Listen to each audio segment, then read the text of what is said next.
अगर मैं आपसे कहूं कि आप 5,000 की सैलरी में 1,00,000 रुपया बचा सकते हैं, तो क्या आप हंसोगे या समझने की कोशिश करोगे? क्योंकि ये मजाक नहीं है, ये मैथ्स है। तो आइए समझते हैं इस पूरे कैलकुलेशन को आज के इस वीडियो में।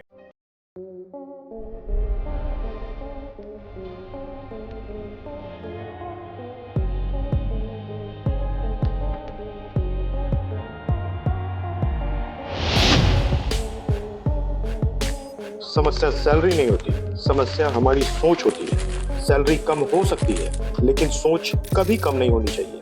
अमीर लोग हमेशा पहला रुपया अपने लिए रखते हैं, लेकिन गरीब लोग बचा हुआ पैसा अपने लिए रखते हैं और बचत कभी होता ही नहीं।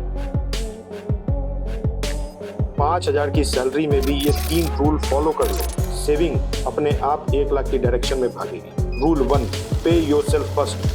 सैलरी मिलते ही अपने सैलरी से 500 से 1,000 रुपया अलग रखो। भले खाना कम कर लो, लेकिन ये पैसे मत छूना।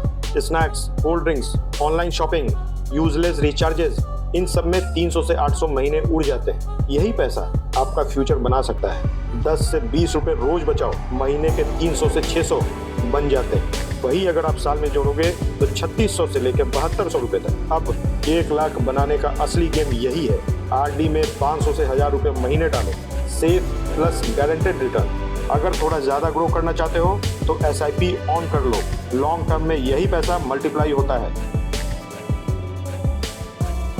अब आता है वो कैलकुलेशन जिसे तुम्हें कोई नहीं बताता। अगर आप 500 रुपए हर महीने का बचाते हैं तो 6,000 रुपए साल का बचा रहे हो। 5 साल में ये 30,000 होते हैं और इंटरेस्ट और कंपाउंड मिला के 40 से 50,000। अगर आप 1,000 रुपए पर महीने का बचाते हो तो साल का 12,000 होता है और 5 साल में ये 60,000 होता है। प्लस कंपाउंडिंग और इंटरेस्ट मिला के 90 से 1,00,000 तक हो जाता है। यानी 5,000 की सैलरी में भी डिसिप्लिन प्लस कंपाउंडिंग आपका 1,00,000 रुपया बन जाता है। सैलरी छोटा होना आपकी गलती नहीं है, लेकिन बचत न करना आपकी सबसे बड़ी गलती है। 1,00,000 आज इम्पॉसिबल लगता है, लेकिन 10 रुपए 20 रुपए डेली ये बिल्कुल पॉसिबल है। और याद रखो, धनी वो नहीं होता जिसके पास ज्यादा होता है, धनी वो होता है जो कम में भी बचा सकता है।